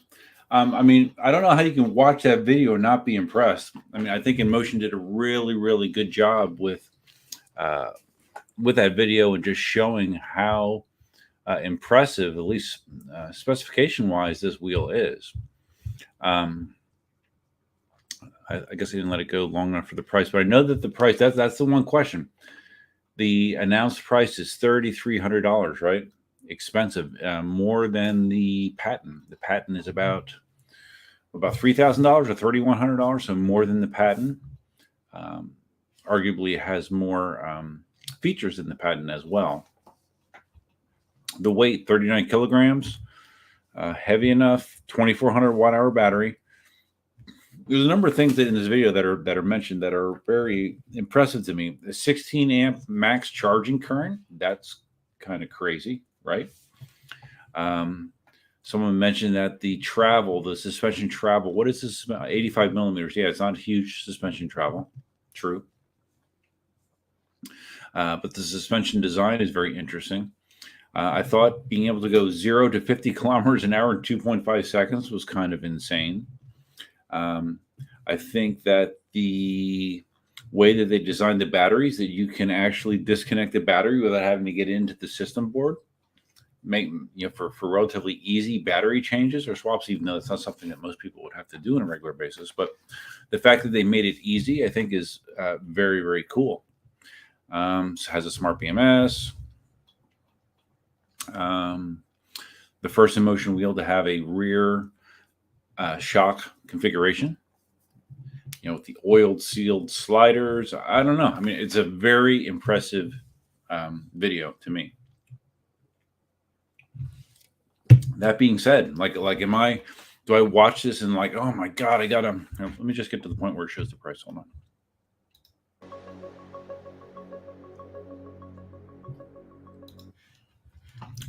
Okay, and this is the super early bird retail price. So does that mean that they're going to try is this their new strategy? Like with the V13, remember they said that the early bird price was $4,000 and then the normal price was going to be $4,600. But as far as I know, they never went to the $4,600 pricing because I don't think there was enough demand for that. So, wow. Yeah, that's the adventure. I saw a lot of comments here. Talking about the batteries, like I mentioned about the hot swappable, that's one of the things that the S16, the KingSong S16 supposedly had. It looked like it had like a spring-loaded battery pack on the top, right? Let's hide this. There we go. Looked like it had like a spring-loaded battery pack on the top, the S16, that you could literally just pop it out like a cartridge, basically. Although I can only imagine what it would cost. My UC Journey, yes, it has a smart BMS. IP6 modular batteries. Yeah, I mean, it really is. It's a cool wheel, and if I did not have a patent, I would strongly consider getting an Adventure. The fact that I have a patent and I'm not a regular trail rider, I don't need to do the kind of things that the Adventure potentially can do. I would not. I'm not compelled to have to buy that wheel because I have a patent. If I didn't, yeah, I would definitely consider it for sure. Justin, hopefully I didn't jump the gun buying the EX30. Well, the EX30 is a different kind of wheel than the Adventure. The Adventure is only a 16-inch wheel. Now, you'll love the EX30. Don't worry about it. Don't worry about it. You'll love it. And your EX30 was less than what the Adventure is going to cost. Kareem, Inmotion really just different. Only company that does this much for their wheels. Yeah. Like, several months ago, I was in a short period of time, I tested the Sherman S, the Inmotion V13, and the EX30, the Bigode EX30. And the thing that this has always been the case, at least for me, that the Inmotion wheels always have impressed me as far as their engineering. I mean, their attention to detail. That being said, they've had a lot of blunders. Like they've had a lot of, like bad bearing failures, all the undersized MOSFETs on the V12. They've had a lot of screw ups, but I mean, their attention to detail is second to none as far as I can see. Like I remember when the Z10 Segway, Segway made very professional sort of wheels too, and despite all their other problems, but Inmotion to me has the most impressive engineering of any EUC manufacturer. That is just my feeling. George, Inmotion reads customer comments. Yes, they definitely do. Like, for example, the way that they stress the MOSFETs and how they're overrated for their application, whereas the V12, they were underrated. The wheel is a breakthrough. Yeah, I mean, they said the same thing about the V13. And the V13 is a breakthrough wheel in a lot of ways. I had to rip mine apart to change the, or not to change it, but to examine the motor on mine, the demo wheel. And again, the engineering in that wheel was very impressive. And still, I mean, it was the easiest wheel to go fast that I've ever ridden, the V13. It was just easy. It felt like nothing. Medium Talk says it sounds like it's going to be worth $9,000. Well, it's going to be worth $32.99 for the super early bird retail price. Yep, one hell of an expensive wheel. Yep, it's more than the patent, and the patent is expensive.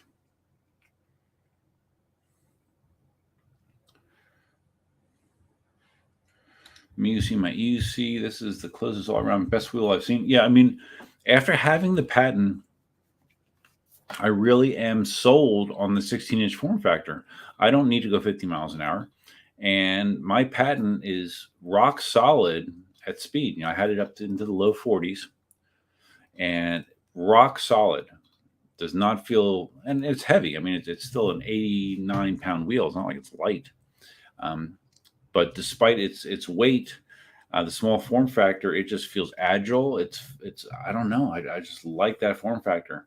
I know Marty has said repeatedly, like, he doesn't want a wheel smaller than 18 inches. Well, I beg to differ. At least for my riding, I really, really like the 16-inch form factor. Kareem mentioning the travel, like, yeah, 85 millimeters. The best in class travel is 130. Yeah, 130 millimeters, right? Both the Extreme and the S22 have that.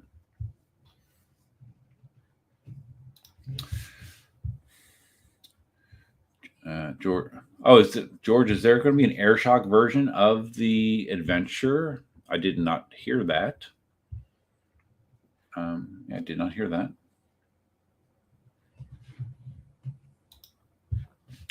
I want this, but Sherman sized. Okay, well, it might be coming. It might be coming. My UC journey, commenting on the charge, max charge rate, 16 amps. That is cooking.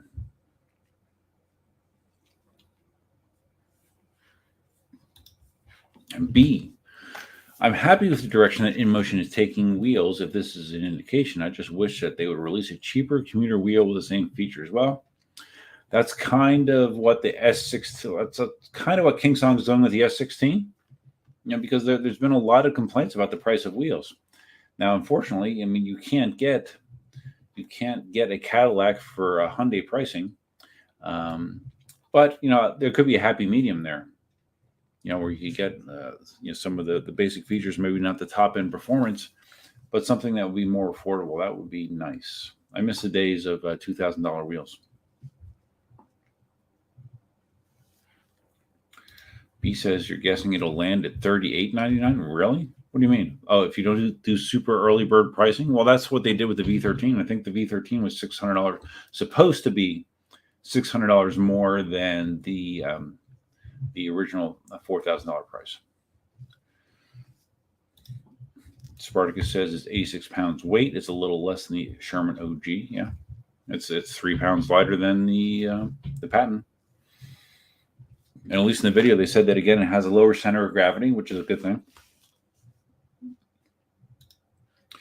So MUC and my EUC says, I'm looking to replace my OG Sherman with suspension. I'm looking at the Sherman S, but damn, I should wait to see the Inmotion make. Should wait to see what Inmotion makes next. Yeah, I mean, today I rode my Sherman S. I rode my Sherman S for almost 4 hours, and it was great. It was great. That being said, I like my patent more, but the Sherman S was great.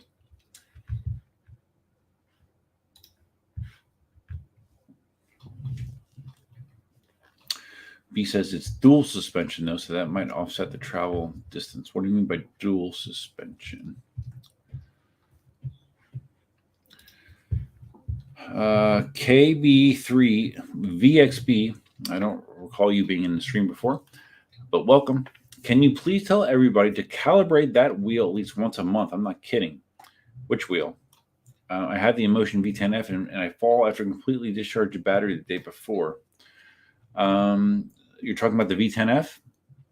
I know Jason, the guy that I rode with on Saturday, he went through a calibration with his V10F. That being said, I have a V10F as well. I never had to do a calibration on my V10F.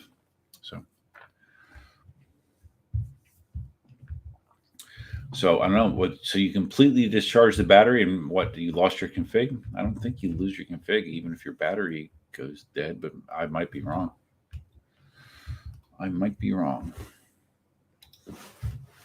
So B says again, referring to the Adventure, they have both oil and spring. Okay, I did not know that.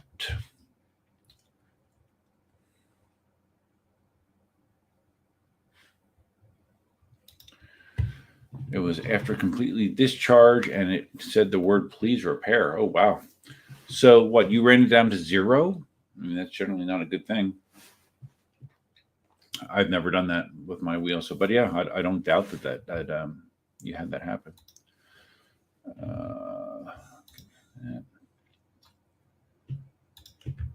Okay, I just got Roger was actually still in the studio. Okay. So anyways, yeah, that's the Adventure. I'm trying to think, is there any other, I don't think I've heard any other new wheel news. I haven't heard any more details on the S16, which I still think that it has a potential to be a really good wheel for people entering the market. You know, a much better choice than the S18. Just better all around. For sure. What do we got here? 10:24. All right. What time is it?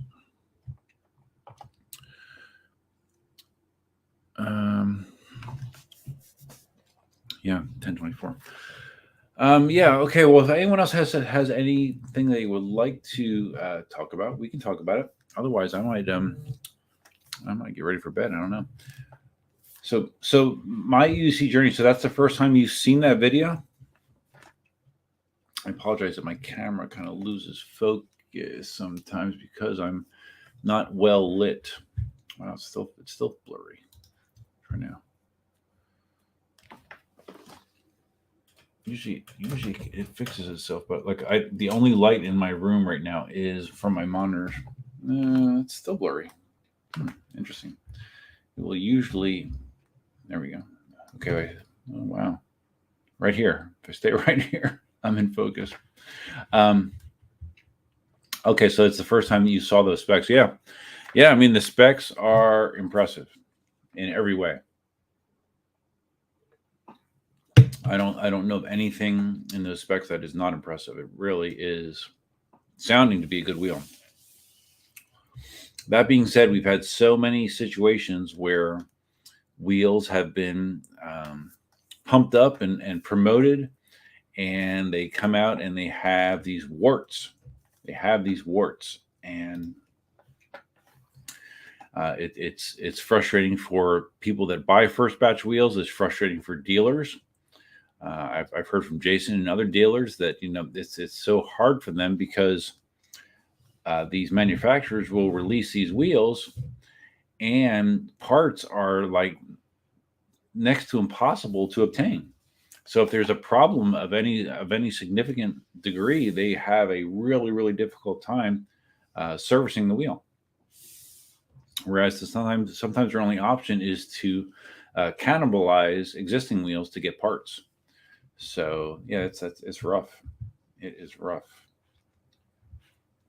Roger's out of here. Talk to you later, Roger. Hope you have a safe trip home, buddy.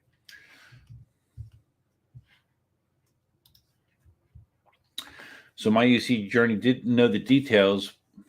Okay. Yeah, and yeah, the battery's cool, right? Again, I mean, I've never, I've changed batteries on wheels, but that's not something you normally have to do. But the fact that they make it easy is nice.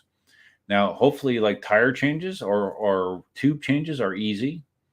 Like for a wheel like the V11, servicing that wheel is a nightmare. Taking that wheel apart is a nightmare. A wheel like the Patton or the Sherman S, they are not easy to change a tube or a tire on. The V13, not so bad. not so bad. Hopefully, the Adventure, again, they paid attention to serviceability. You would think that if they paid attention when it comes to batteries, that they paid attention when it comes to doing tire or tube changes as well.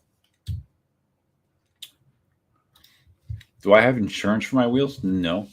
What kind of insurance could I get, Brian? What do you mean? I do not. What do you mean, like put it on my homeowners or something? George, well, I mean, that is one of the parts that that's one of the segments in the video, right, George? They said that it's a standard shock size, so you could swap in your own. Excuse me, if you wanted to. So that is, much like Pagode wheels or the S22. You can swap in your own shock if you want to. Hate mails here from Australia. What's up, buddy? I look good blurry. Thanks, man. Thanks, Murray. Maybe it's like beer goggles or Cayman Jack goggles. As of this moment, I look pretty clear. Yeah, George, I like the dual compression spring. Right, it's nice. It's soft it's soft initially, and then it stiffens up if you're doing like a crazy drop. Another new name in chat, Callous Pugged Up Life. And based on that, I think you have a pug. I see him. What's the wheel to get, Duff? I'm coming from the veteran OG. Well, that all depends on what you are looking for. Are you looking for range? Are you looking for speed? Are you looking for suspension? I love my Sherman S, which has a 3,600 watt-hour battery, so it can go very far if you need range. I love my Patton. I love the maneuverability of the Patton. Has a smaller battery, but otherwise, I love the Patton, except for the charging configuration. The charge ports are in a horrible spot on the Patton. There's ways you can get around it with a 3D print. But out of all my wheels, my current wheels that I own, S22, Sherman S, Patton, V10F, and M103. Those are the 5 wheels that I currently own. The Patton is my favorite wheel.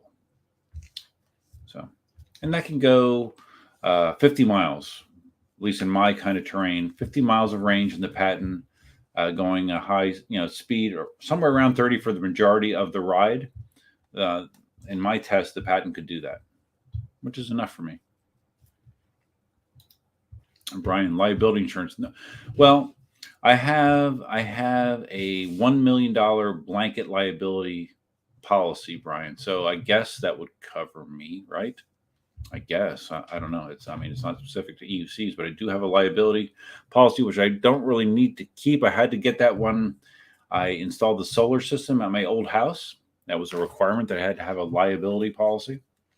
I haven't canceled it. I've carried it over to this new house just because. I don't know. I guess part of my brain is like, okay, well, it's good to be covered for liability, right? No matter what the circumstance.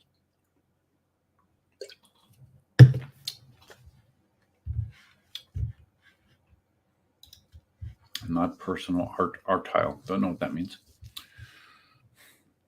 I believe the wheel can also be tuned for tracks. You're talking about the Adventure? Maybe. You have insurance on all of mine. So what do you mean? Describe the insurance that you have. You have liability insurance that specifically mentions your electric unicycles? If so, I've never heard of that. My UC journey. Have I looked at the GT? You're talking about the GT, the Extreme Bull GT, which looks like a big version of the Mini that supposedly has the 50S cells. Is that what you're talking about? We talked about that in the last live stream. I didn't know much about it. It just looked like a big version of the Mini. It was kind of funny. I guess it's okay. I'm not interested in buying it, but yeah. Range and speed. Okay, so how fast do you need to be able to go? And how far do you need to go? Have I tried the Commander Mini? No, I have not. A lot of people have said good things about the Mini, but I have not tried it. Callis says, in regards to insurance, they have it where you can pick as much as you want. Was it? That just sounds like general liability insurance, right? And like I said, I have a $1 million general liability policy, which was intended for my solar system, but I don't know. I guess I could say, okay, it's for my EUCs, I guess. I don't know. Simon. Yeah, I remember, I don't know if it was you or someone else, Simon, the last live stream mentioned this. The EU is having a new law where all lithium-ion batteries have to be easily swappable. So, I mean, the S16, maybe that's why the S16 is doing what it's doing with batteries. Oh, excuse me. Maybe that's why Inmotion is doing that with the Adventure. Just a guess.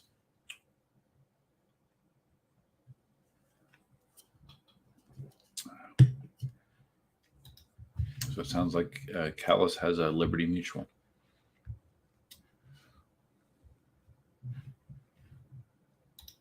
You want to go 40 as far as you can. Oh, Sherman S can do that. Commander Pro can do that. EX30 can do that. You know, the EX30 is a 3600 watt hour battery. The Sherman S is a 3600 watt hour battery. But if you want to go as far as you can, or the Master Pro, if you want a really big pig of a wheel, 115-pound wheel, or however heavy that thing is. If you're doing road riding, the Master Pro will carry you fast and far. It's a 4,800 watt hour battery. Yeah.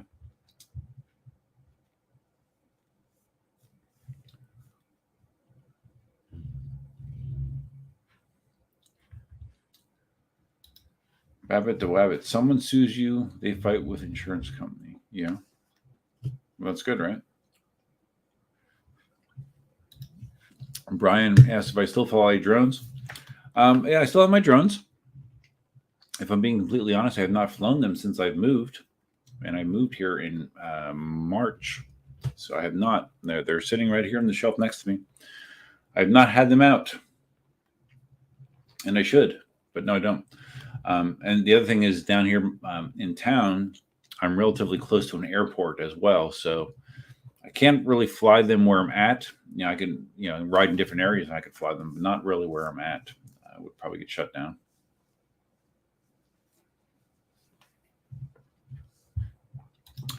Justin says they do need to start throwing in a weightlifting bench with some of these new wheels. Yes, they are. They are very heavy. Like, it's funny. I commented to Jason how the S22 is now like sort of a light wheel, 75 pounds or so. It's funny, right? You know, when you have 16-inch wheels that are pushing 90 pounds.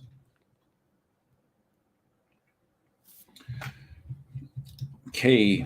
B3VXB, I wanted to thank you for all you do for us, the community, for all your effort doing videos all the time. Oh, you're welcome, buddy. I do it because I enjoy it. I don't do it to get rich. That's for sure.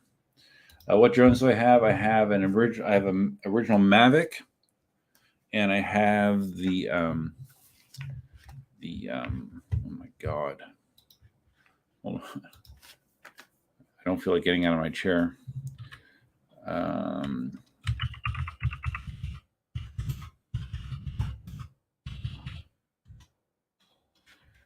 The Skydio 2, sorry, brain fart, Skydio 2. And they have not been out of their case since I've moved. Other things have taken priority. Skydio 2 is impressive. You know, I've taken that thing to the swamp and had it follow me in the swamp where it was navigating around all the trees and debris. I had a couple scary moments where it looked like it might want to try to land in the swamp, but it wasn't bad.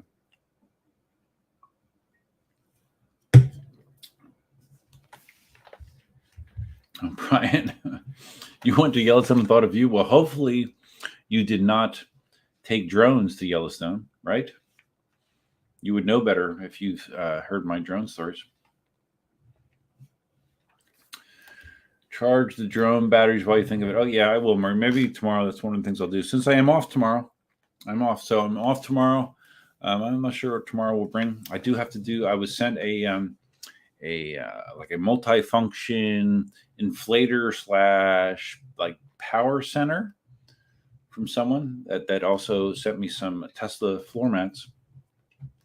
They sent me this power center to review. I should do that tomorrow, right?